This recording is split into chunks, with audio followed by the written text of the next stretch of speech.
Hi, everybody. We're here for our fifth episode of our podcast, where we're going to talk about our lives, or my life outside of art. I invited three lovely people, my lovely friends, to talk about what they do outside of their art lives, their art professions, art classes. We'll discuss how it enriches their lives, how maybe it even affects the art that they do. Also discuss how we handle juggling all these interests and maintain work-life balance, or not maintain balance. We'll get started introducing you guys. I thought maybe you guys can briefly let us know a little about yourself, what you do for a living. I'll start with Shelley. I am a background designer in animation, and I'm currently in LA. Just FYI, my show Infinity Train will be on HBO Max, so you guys should definitely check it out. There. Awesome. How about you, Mark? Hi, my name is Mark David Tier. I'm a software engineer at a Silicon Valley startup. Currently, I study art, I breakdance in parks, and I make YouTube videos. Nice. All right. How about you, Jeff? Tell us about yourself. I'm Jeff Fan. I'm 27. I work as an illustrator / sketch artist for entertainment advertising. We have a cool mix here. We have animation, advertising, and programming. So very excited to learn about what you guys do outside of those spheres. Let's chat a little bit. So we like to kind of ask this for all of our guests. Like, what did you want to be when you were growing up? And if that matched up with what you ended up being and how that changed. I'll start with you, Jeff.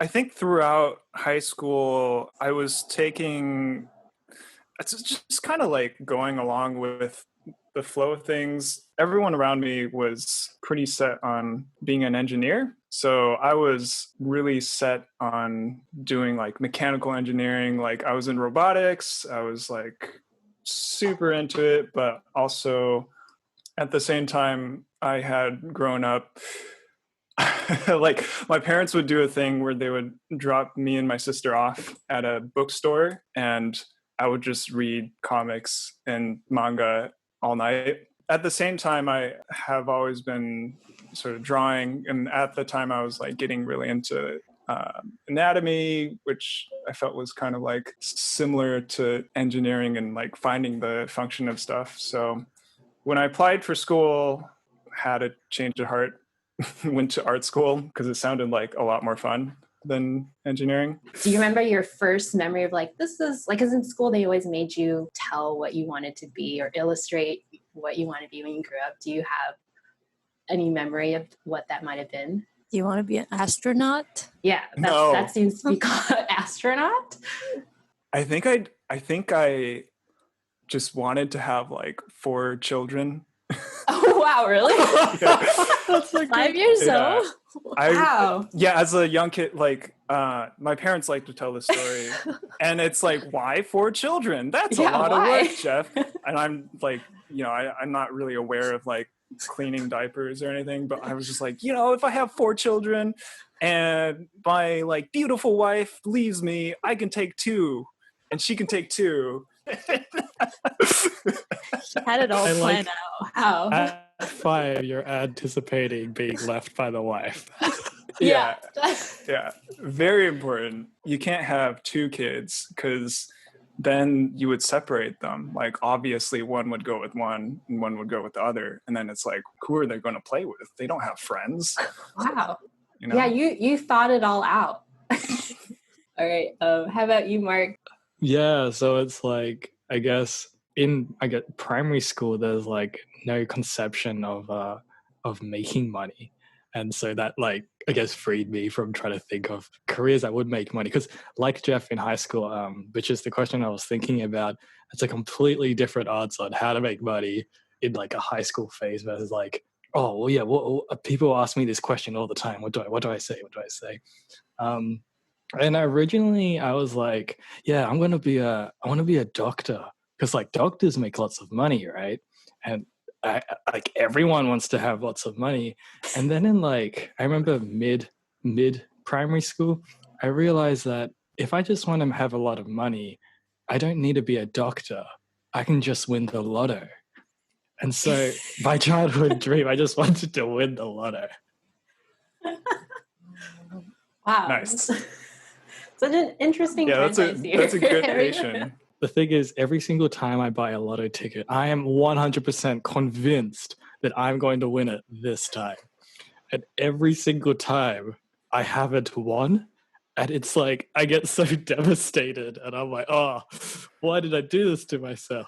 And Yeah, that's a lot of self-torture, yeah, setting so yourself up for I disappointment. haven't bought the lotto in a while, but. So Shelly, what's your earliest My job early memory? Well, I actually wanted to be a painter. Oh, really? Yeah. Wow. So I know I wanted to be a painter when I was in kindergarten, and then it was just like I just wanted to have an easel and then painting on the easel. I thought that was cool, and I go through different phases. So like once you get into high school, the reality hits you, and it's like, oh. So I wanted to be a chemist because I thought like the lab coat was really cool, and then at some point I like the idea of working a 9 to 6 office job like my parents. What was so when your parents were just like, hey, Shelly, like 5-year-old Shelly, like, what do you want to do when you grow up? And you're like, I want a 9 to 5 job exactly like you. And they're just like, that's not a cool dream, right? Like, you gotta want to be an astronaut or like something cool, right? Don't be like us. I mean, they approved it. I was like, oh, yeah, stable money, Yeah. At the same time, they're like, oh, at least like it's good she doesn't want to be like a like a stunt man or something. Very nice. Cool. Well, that was very enlightening of you guys. So moving on from that, we're going to talk about interests outside of art, which some of you guys do for a living.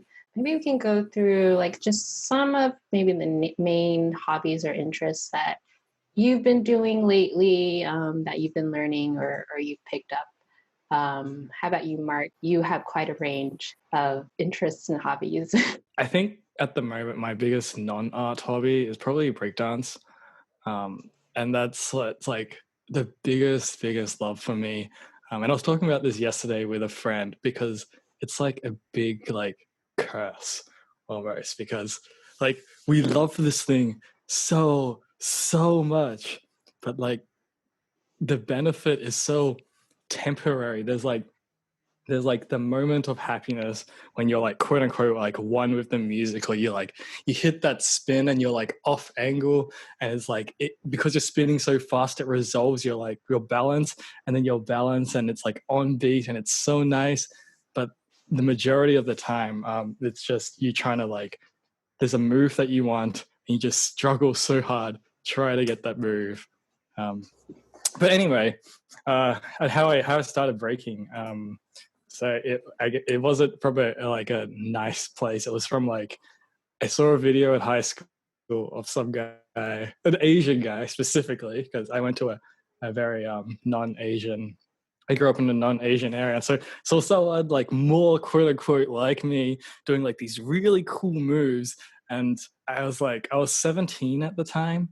And I thought like in Australia, 18's the age for clubs. Like, oh, if I just practice for 1 year breakdance, when I'm 18, I can go to the club and I can be the coolest person at the club. I can, yeah. That's how I started breaking. And did that happen? Did you go to the clubs? Yeah, it did happen. Like I went to the club, I've danced to the club, and I feel like, okay, maybe I am the breaking dance of the club person, with like, because you don't just go by yourself as well. You have like your buddies, right? And everyone's like pretty good at dancing, and it's like, who are you trying to impress at the end of the day? Because are we trying to like compete against other people who are like just trying to have some fun? And so I guess like the whole breaking thing, it moved away from like, especially in a public scene, like trying to dance and trying to like impress people to just trying to like have a good time. And I realized like, I guess quote unquote deep down inside, like I don't even like to go to the club. Why the hell am I here?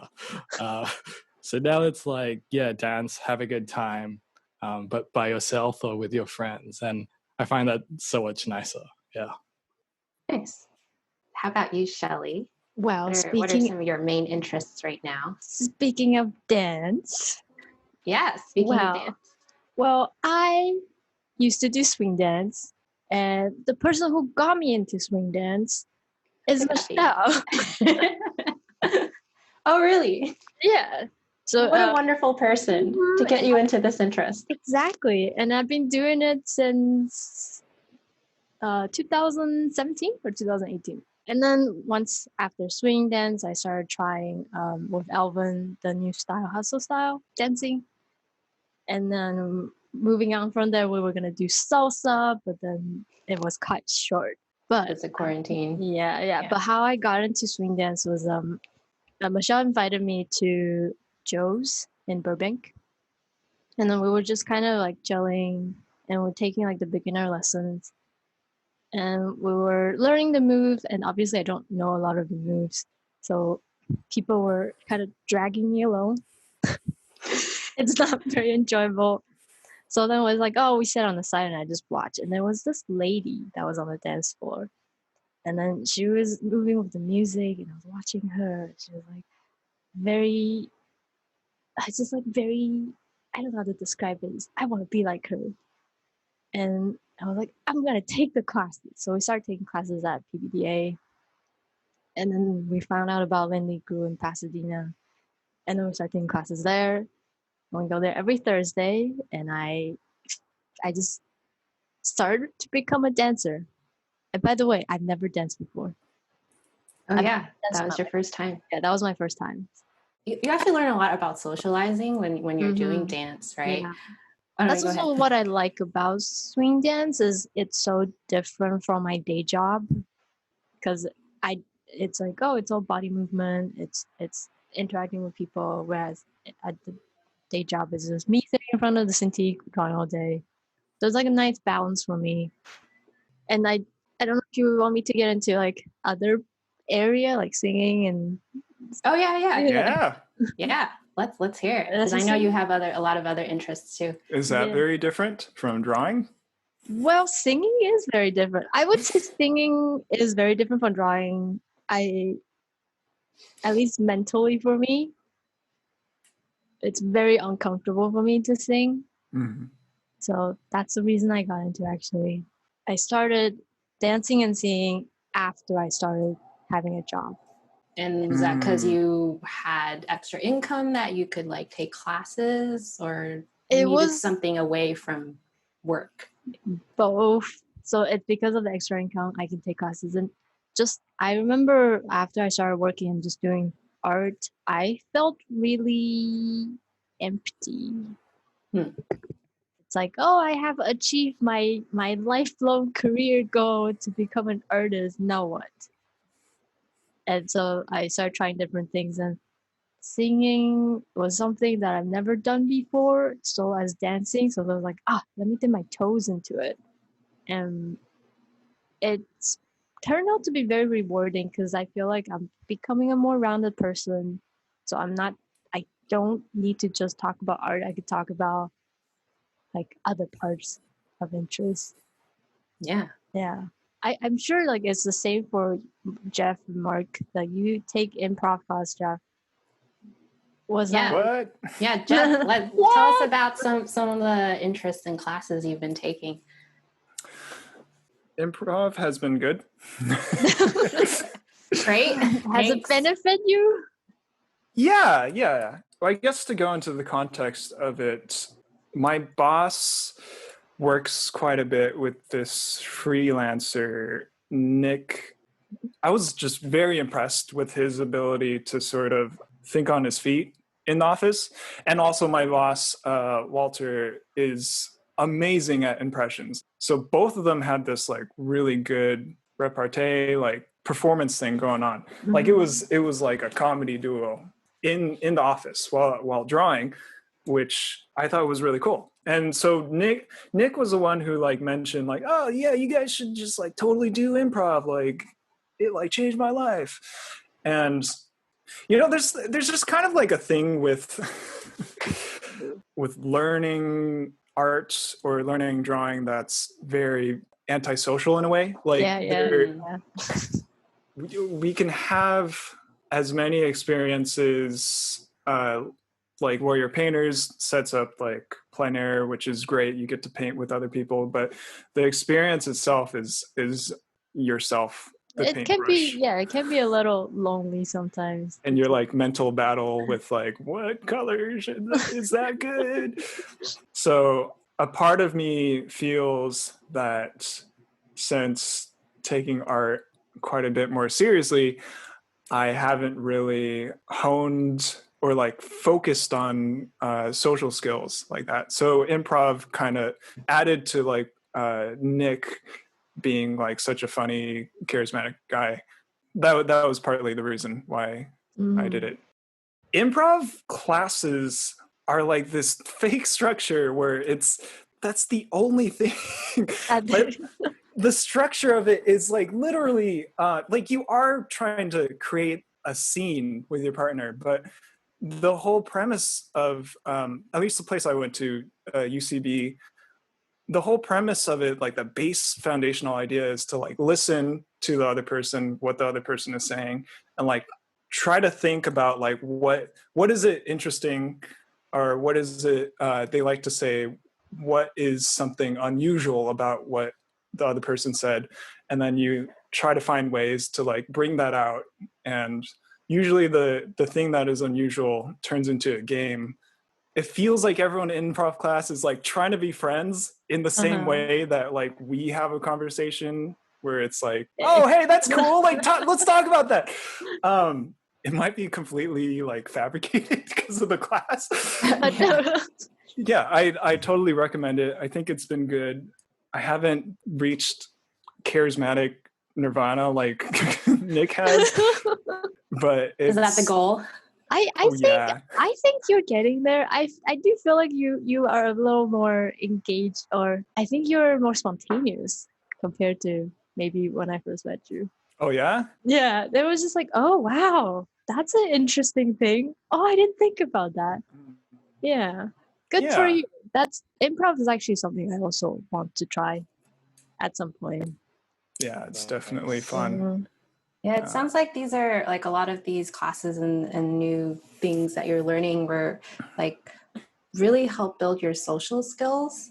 And since you guys all already, and other people didn't know this, you guys already are friends and know each other. And I know you guys, so you guys have seen each other grow and transform and stuff. And it's interesting, Shelley, that you bring up like, oh, well, Jeff seems more spontaneous. And, I've been noticing like, oh, wow. Yeah, so I'm like curious too if you've noticed, and Mark, you can, or you guys can comment on Mark too, if you guys have noticed any kind of transformation since knowing each other through the years that maybe like dance has brought you, or, and I know Mark, you do vlogging, which I think you and Jeff do together and stuff, all these ways that you've like grown, you know, whether, and I'm also kind of curious if you guys were like ever really shy before, and then like doing all these things kind of made you come out of your shell more, or maybe you were always like a little bit interested in like learning improv, learning dance and stuff like that. I just threw a lot of questions at you guys. Yeah. But I'm gonna ask Mark to comment first. Yeah.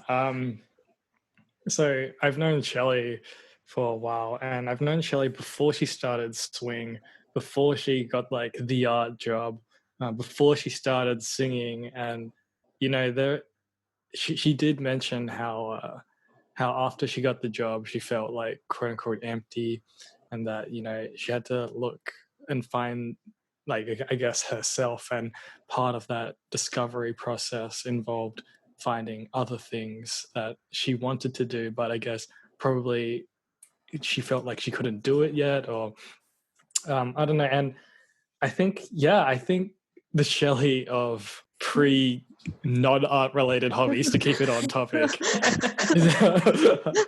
is definitely a more holistic and rounded person of the Shelley with the other hobbies. And it's not just the hobbies, it's like I think each craft has like something unique that it brings to the table. And Shelley, when she mentioned that she did singing because it was so scary for her, and taking that step in, I guess, facing your fears and like trying to get good at something that used to be scary and becomes progressively less and less scary. That's like, I feel like a mental pathway. And once that like pathway is built, is like, yeah, now there's something that's scary, I can work on it and it doesn't become scary in one subject, and it just applies everywhere else. Yeah, that was very well put it, Mark. Oh, no worries, Shelley. I think that's also why we're good friends, is like you do that yourself. You're always trying to challenge, push in other areas. I know you wanted to be an artist and you ended up becoming a programmer because it's just more stable. But you're still pushing your art. Oh, go ahead. Yeah, I think, I don't know in my case whether or not I have such a noble aspirations as you do, Shelley, because like, I don't know, what was the last thing I picked up was like rollerblading, and it's like, I think it's less on the other side of like, yeah, it's scary, I should like try it to improve myself, and it's more like, oh man, I am so bored, like I gotta like pick up something new to like, I need more stimulus in my life. So Mark, does that mean these aren't things that necessarily scared you so much? I think, because one of the questions that we've discussed that we're going to talk about today is like, are there any hobbies that you'd like to try but are too scared to? And honestly, I think I've kind of like exhausted like everything or hobby that I thought was scary, because like I'm just like, yeah, if I do this, then I won't be scared of other things. And I've just like progressively gone down, and now it's just like, okay, I guess I'm not scared of things, but like now I just need to find something to do. I wish we could all reach Mark level fearlessness, right? Yeah, I do remember having sort of a similar conversation with Mark, where he was talking about traveling. He has traveled to a lot of places, and he has pretty much exhausted most of the places he wants to go. So I say like, oh well, instead of trying out all different things, what about digging deeper? Yeah, I definitely agree with Shelley. Like my last year or two is less about like surveying the field and like trying, and it's more like, okay, this is something that I like, and how much can I get out of it? Instead of like reading like the first chapter of each book, it's really like getting this book and realizing that every single book is like has infinite depth, and I like this book a lot. I'm going to keep reading it. The curve is different. It's like not quite as satisfying, right? Like the learning curve, and then it like flattens out. Oh yeah, plateaus. Yeah, I think that's also like it's good to actually take a break when you plateau, and then come back, and then you'll get another kind of exponential growth. At least that's what I was doing. So I've been taking a break from art. Art as a hobby. So I used to paint a lot, and I actually haven't painted in a year. Really? Yeah, I haven't painted in a year. Oh. I used to play Air Pro. I did it every day, the double challenge. It was great, but I just needed to take a break, and I'm actually getting back in. So I've been doing master study in the past 2 days, and it's like, oh, this is enjoyable again. Yeah, that's awesome. Yeah. Yeah, I agree. Sometimes you need to take time away, because doing something, and also if it's like something you do for work, it kind of takes away the love for it. And then taking a break and coming back with like refreshed eyes and perspective is a great way to do it. Yeah. So I want also to ask you guys, do you feel, so we talked about like some of our non-art hobbies and stuff, And I think we're kind of going into that, how that is, does that influence what you do art-wise? Has that helped you grow as an artist? Do you see it influencing maybe the kind of art that you do? Or maybe it's just more of like, I need something to do that's separate from my art life, and that's okay, I need to take a break, as Shelley has done. Well, for me, mainly it is to take a break from art, because I've been focusing on art pretty much my entire life, because I know I want to be a painter when I was young. And I've been focusing on art, specifically on art, maybe for like 10, 15 years. And I wanted to, like, now that I have got to a level where I'm comfortable, of course, there's always improvement, but at least I could use that as a profession to support myself. I feel like I should just, try other area. I don't know about you guys. You guys want to talk about your experience?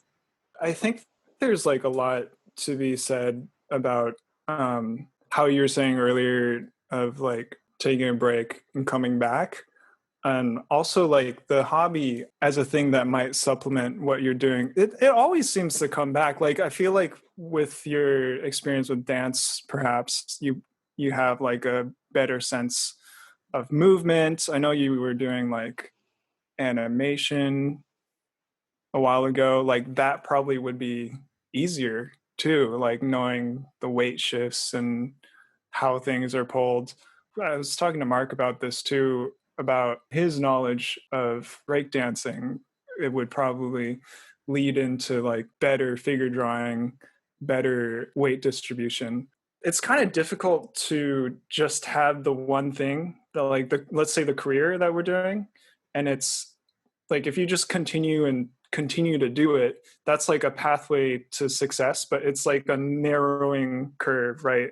Where like the top is like the most specific specialty, like 1%, the famous Instagram artists or something, like the people who've just spent all of that time to hit that point.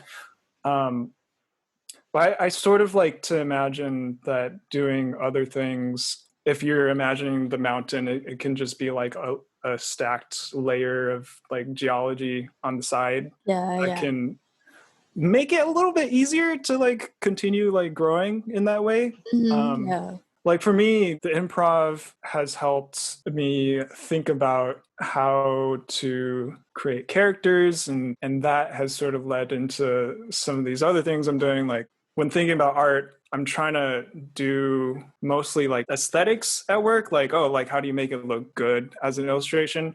But now I want to add like stories and character to it, which has always been kind of difficult weak point for me, but everything is like adding to that, I think.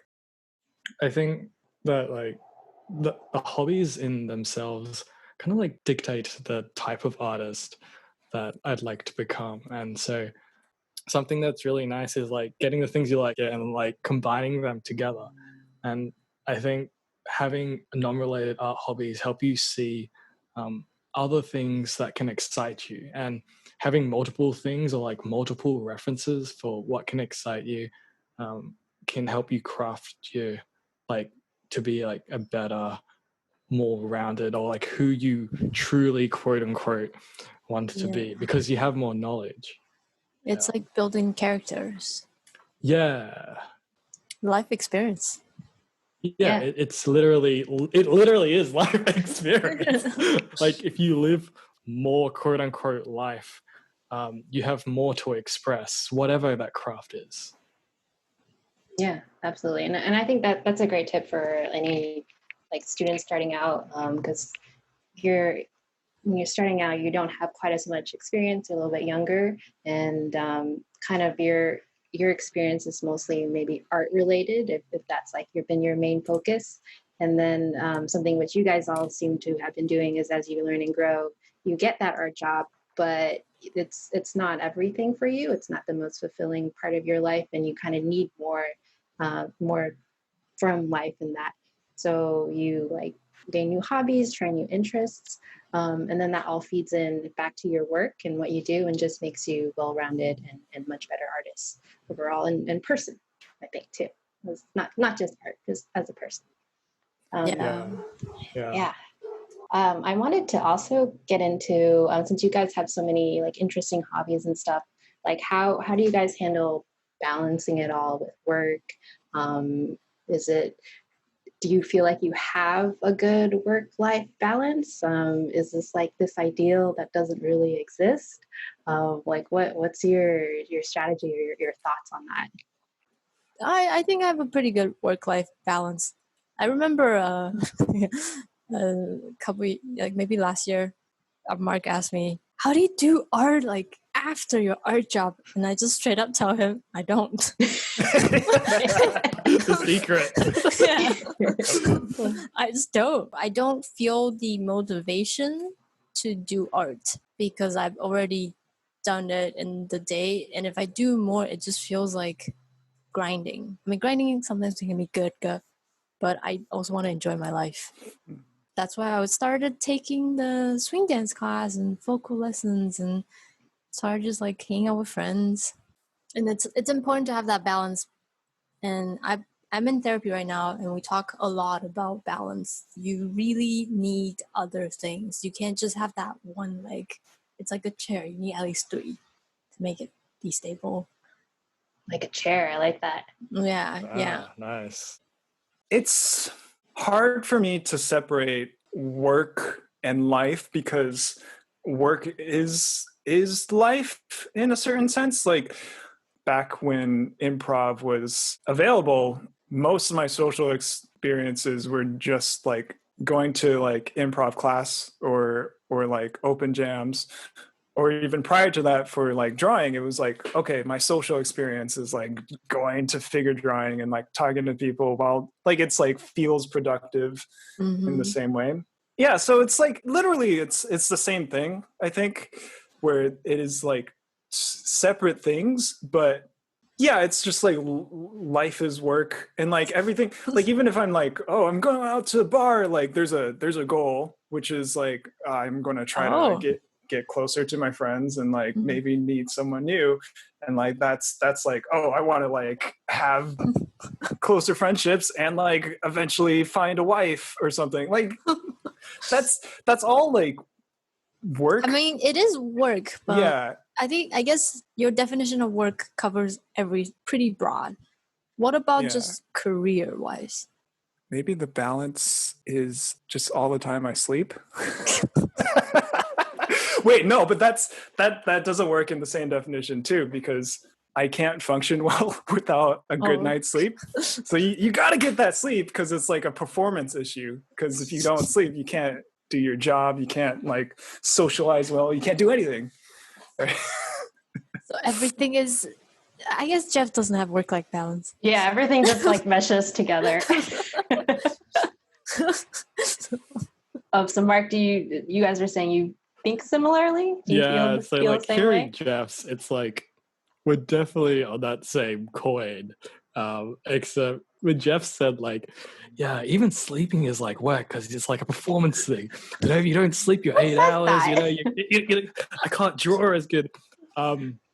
I'm obsessed with like also quote unquote improving, getting better, whatever. But I guess I take it with another idea. It's like we actually learn more efficiently. Like this is research has shown we learn more efficiently when we're happy. And so it's like, I gotta be happy.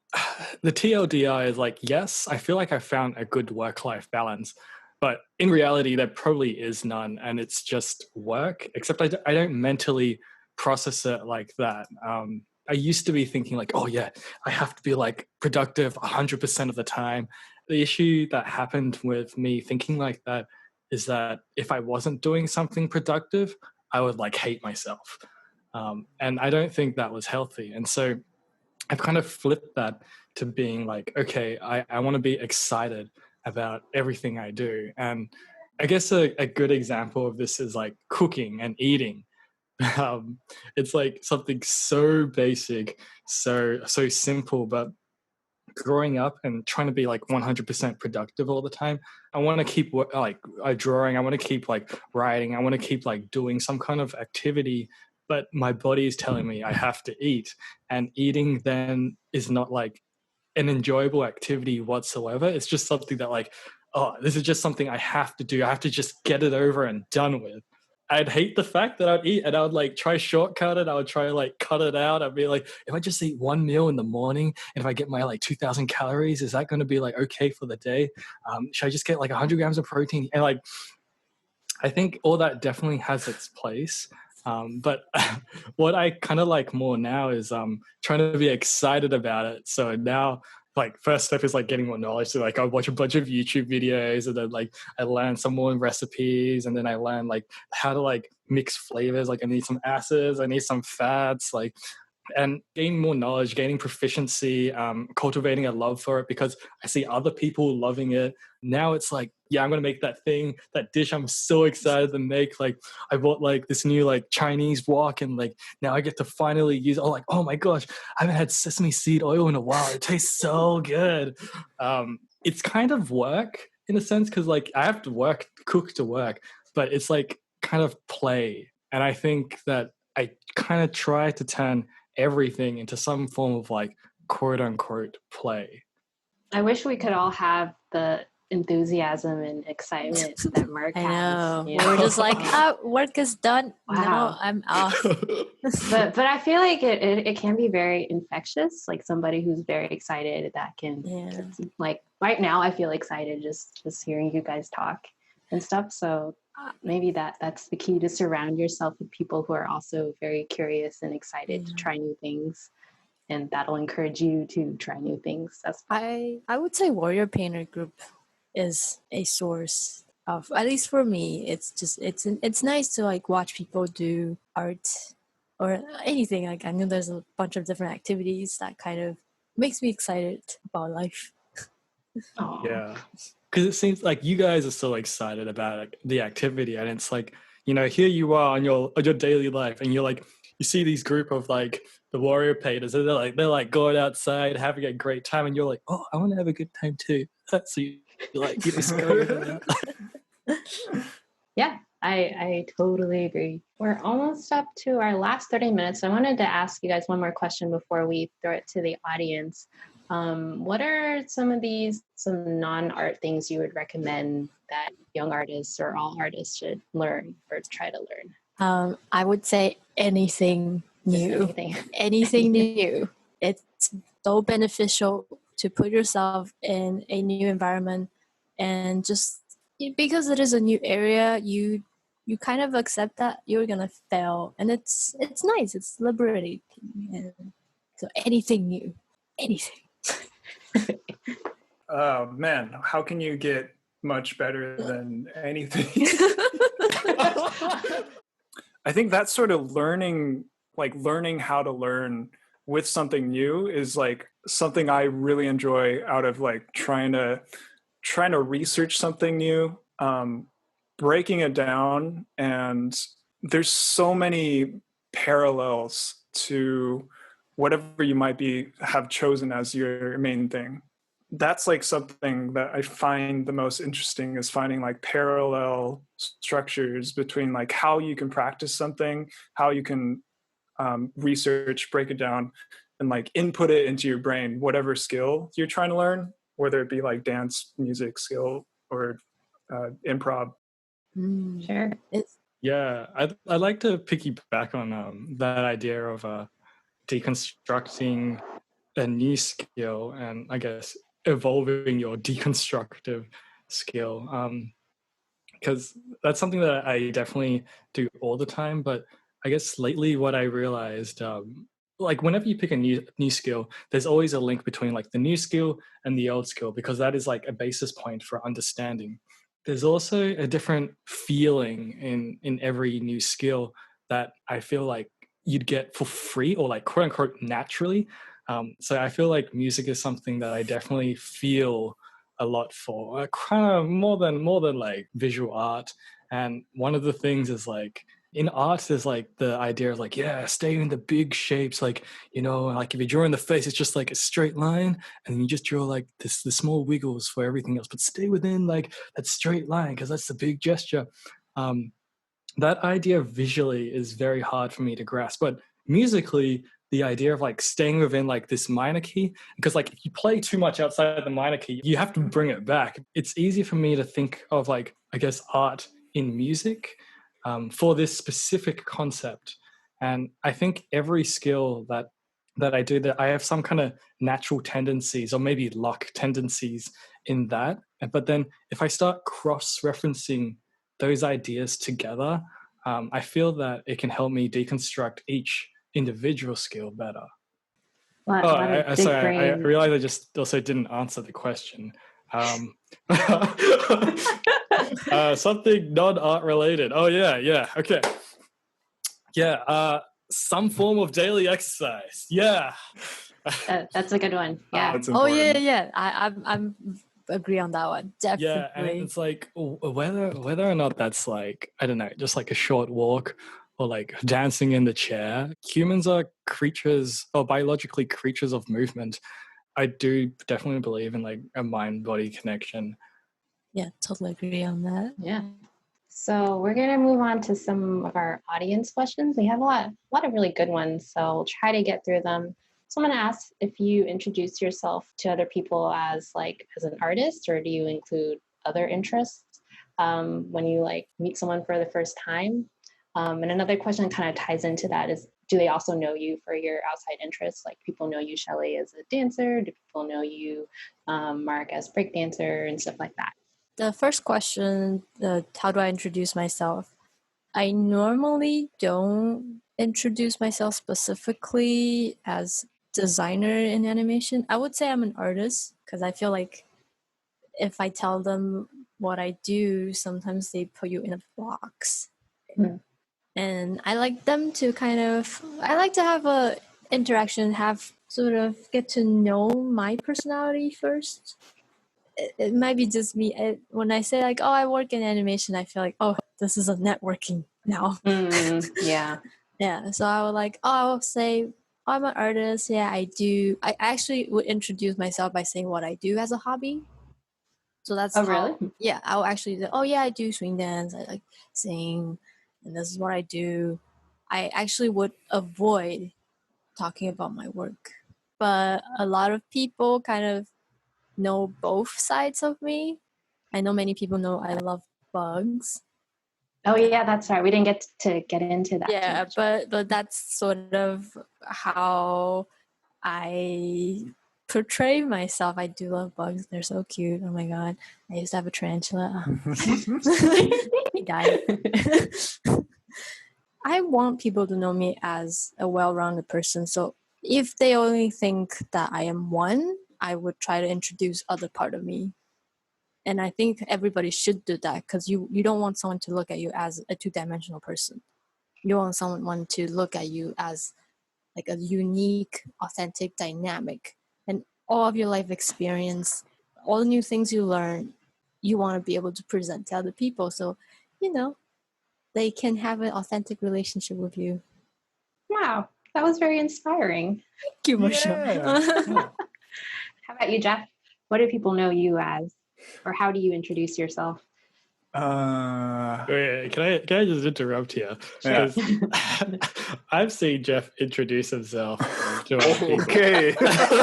Explain the situations. Jeff always downplays like what he does, and like I'll always have to like with meet people. He's like, I do this, and then I'll be like, well, he just says like, I work in advertising, and I think like. No, he does that. He does that. Called out. It's true. And then I'm like, no, wait. He's like, it's like sketch artist. It's like really cool. Is this true, Jeff? Yeah. Why do you do that? Why do you do that? There's maybe it's like a personal thing I need to go to therapy for, but there's like a weird contextual thing I think that goes along with introducing yourself. Depending on the context, I'd rather downplay or mention something else. Like say in like improv groups, if I'm talking to someone, they're like, oh, what do you do? I can just be like, oh yeah, I'm like an illustrator. And they'll be like, cool. In like artistic sense or in like art social circles, it makes me uncomfortable because there's been a few times that I've talked to people around my age and they use an opportunity, and it's not even like specifically in art, it can be in improv or like acting or something, in which their name is like directly tied to attached to like their most recent cool project, like, oh yeah, I was working on Marvel. Cool, right? And then I'm like, yeah, cool. I mean, like, how's it at Marvel? That's pretty cool. Like, the whole experience is a little bit, it's shifted, right? It's kind of like, oh, like, tell me about your job. I know what you're talking about, Jeff. I felt that shift before. Like when somebody mentioned about a project that they work on that are really popular, you kind of feel obligated to shift your attention to that, even though you might just want to know the person. Yeah. No, like I even like I just feel guilty about it, talking about it, but like all I care about at that point is just, that's really cool. Like, tell me about your job. I want to know about that. And there's like a weird, like, when I think about it afterwards in some context, is there's just weird, like, when someone offers that piece of information from the start and it's not like you had to like pull it out and like, whoa, that's cool. They're just like trying to state and like elevate their level to the highest point that they can, which is totally like legitimate. I think that's a totally like a thing that helps in social situations. It's just not something that I feel comfortable doing, because to me, I have a hard time, maybe I have self-esteem issues. I have a hard time like conflating my own ego to the point where I'm like, oh yeah, I'm totally like badass. Like, who are you? Are you working? Or, cause like, I don't really feel like the projects I'm working on are like, they are cool. I'm very grateful, but they're not to the point where I feel like my life is greater than someone, like my work life is greater than someone else's. That like seems kind of like disingenuous, especially when talking to them. Is great, Jeff. Oh yeah? Yeah, your life as a whole is great. Oh, thanks. Your life's pretty great too, Shelly. Hey. Wing dancing. You guys are so cute. Improv Jeff. Yeah. Yeah, I mean, you guys had such interesting things to say. I again forgot what the question was. I too. Do like when you introduce yourself, do you say, because your profession is not as an artist, you're also a programmer and all that. I think it's always definitely like contextual based. Sure. If you meet a bunch of breakers, and they want to talk about breaking, then you talk about breaking. And I think it's not about like necessarily about me. I think when you introduce yourself to someone, it should be about like us and like what common things do we have, or what would be the most interesting thing for us to share with one another. I'm gonna go through a few more questions with the remaining time. Someone asked if how many interests are too many interests. Do you guys ever feel like you've overburdened yourself with all the things you do? I think it depends what these hobbies are and how you, I guess, internalize what the hobbies are. Because if the hobby is actually not a real hobby, let's say one hobby is like a class and another hobby is like a responsibility, and essentially these aren't hobbies, they're just big responsibilities you've signed yourself up for a long term, and you've invested money and I guess emotional vestedness into these things. And when you start to spread yourself so thin, that can have value conflict for what you actually want to do. And once you start having that value conflict, I don't think of that as like any type of play. Trying to maintain all these different fingers in these different pies is more like work, because you're trying to maintain it by like outside influence rather than internal internal wanting. But if your hobbies are things that all come from the inside, like, oh, I want to do this, or like, I want to do this, and you just do it, I don't think that can ever be a bad thing, because what are you doing? You're just doing what you want to do. Yeah. Yeah. So yeah. The only thing I would say, like, there's definitely like overscheduling. I think probably all of us have done that. I've heard from all of you, like, the part about it that like is frustrating to me is like, if you are scheduling these things that you internally want, it's just balanced with how much time do you want to actually devote to like developing that part of who you are. And that's the decision, is just like, I'm going to do it, and it's just 3 hours of my week, but I also like just have to decide that like I don't really care quite as much about my results. Like, I used to play volleyball every week, and that used to be like, I gotta jump higher, I gotta hit harder, I gotta get like, or else I'll let my team down. But like, the only way that I can do that nowadays is I just want to do the 3 hours, and I just want to like play. And that is like the decision between that and like, oh, like I gotta schedule more practice sessions, I gotta schedule more and more and more. It's like, what level are you happy with scheduling versus like the level of time commitment and like how good you want to be at the thing. Like, it's okay to suck at something and spend time on it, I think, as long as it's something that you just want to do. Yeah, I definitely agree with both of them, because I would say I look at a hobby and then I put too much commitment to my hobby, where I was taking too many classes and I ended up have to call a friend and cried in the car. That's rough. Yeah, so yeah, you can't. I don't think you can have too many hobbies, but you might not want to do them all at once. Yeah, understand your limits. Yeah. We'll end on this one. So when you're scared to try something, what thought or action helps you overcome it? And I want to add on to it, what is something that scares you right now that you want to work on? Well, I would like to learn how to swim. Oh, that's right. Kelly doesn't know how to swim yet. Yes. Oh, that's terrifying. Good luck. How do I overcome my fear? I just do it. I take classes, so that's, at least you have like someone who's experienced that can guide you somewhat through it. So you do want to find a community where they're very encouraging and supportive, and then really just try. You know, if you don't like it, you don't have to do it, but at least try. And that kind of gets you in the first step of doing something you're uncomfortable.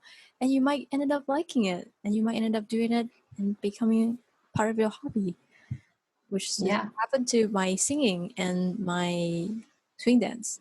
I was going to bring up that time you sang in front of people at swing dance. So it was, you were combining two different hobbies, right? And that was your first time singing in front of people. Yeah, that was horrible. It went horrible. It didn't go horribly. Oh, yeah, what are you talking about? Well, I guess, just, you have to tell yourself, you might be telling yourself, oh, this is going to end up horrible, I'm going to be so embarrassed by myself, but you'll be surprised when you actually do it. People like when they see someone put themselves in a vulnerable position, and they actually really, they're supportive. They love seeing it. For some reason, they love seeing it. And it doesn't matter how bad it is. So I would say go in, try with that mindset, knowing that it's okay. You're actually having the courage to do something that you're uncomfortable, and a lot of people don't have. So you should be proud of yourself. Yeah. And I was very proud of you for those more of what that was. Shelley sang a song in front of people at karaoke. It was karaoke at swing dance. So it was all the people she was dancing with, and then she got up and she sang a solo. Yeah, I did take a shot though. Oh, right. Yes. Whatever helps. Yeah. How about you, Jeff? I am scared of anything that makes me feel vulnerable, which is like pretty common, I guess. There's a lot of times that I think, oh man, why am I like spending money on classes, taking classes, when the information generally is like online, or you can purchase it for like 1/10 of the cost. And that's usually like there's the factor of like you're committing money to it. So like if you don't go and you already spent the money for the class, you're losing money effectively, and money is like a motivator that will get you through that hump. And also the other people in that social circle definitely would like raise the stakes for you, like, oh, where are, like, you committed to this, the teacher's going to expect you to be there. So yeah, even though information's there, I feel like the class structure with other people, it's not just like a social thing, or like the teacher might not even necessarily be like the best experience, but just spending, like committing to that and like doing like the smallest piece of it, I think is the way to get over initial hump. Is there something that scares you right now that you want to work on? Yeah, there's a ton. Name them. Name a few. I want to be cool like Shelly. You know, I want to do karaoke. Yeah. What? Yeah, that's amazing, Shelly. That's like really cool. Like that's like 2 years. What was it? Or like a year and a half of like singing lessons. Yeah. Now you have that confidence to do it. I still don't have it. Wow. I still don't have it. Yeah, but you did it with a shot. Yeah. Next time is going to be. You just need the shot. Yeah. Yeah, I think if you do it enough, you get conditioned into like, oh yeah, you just have to do it. The first one is going to be the hardest. That's true. All right, Mark, we're going to end on you. Nice. There's something I'm scared of right now, which I guess I'm not scared of anymore because I did my what I'm too scared to do process. But like, for example, my company is a startup. We're a travel startup, and travel hasn't been going so great lately. So, you know, I'm not a USA citizen. So if the company goes bust, then I have to leave, and it's like, you know, you read the visa instructions, and like you have like 10 days to leave everything. So it's like, oh my god, how am I going to get rid of the Cintiq and like the microphone and the car, and like sort out, move everything out back to like, I got to find like accommodation in like, where am I going to stay? Am I going to live in Perth? Like, and all these thoughts just like run through, and that was like kind of terrifying. But you know, I put it through there's like, I think it's doing the rounds definitely on YouTube now. It's like the stoic philosophy of like, you know, okay, let's play out the worst scenario, and let's like see how that goes. And if I am kicked out of the country tomorrow, then, you know, these are the steps that I can do. And the worst scenario is like, what, I live with my parents, and that's not that bad. Like, I have a home, I still eat, I can still get better at art, I can still I have breakdance friends in like any city that I go to. Like, the worst case scenario, when I think about it, isn't actually that bad. And yeah, I think I just accept the pain and realize, yeah.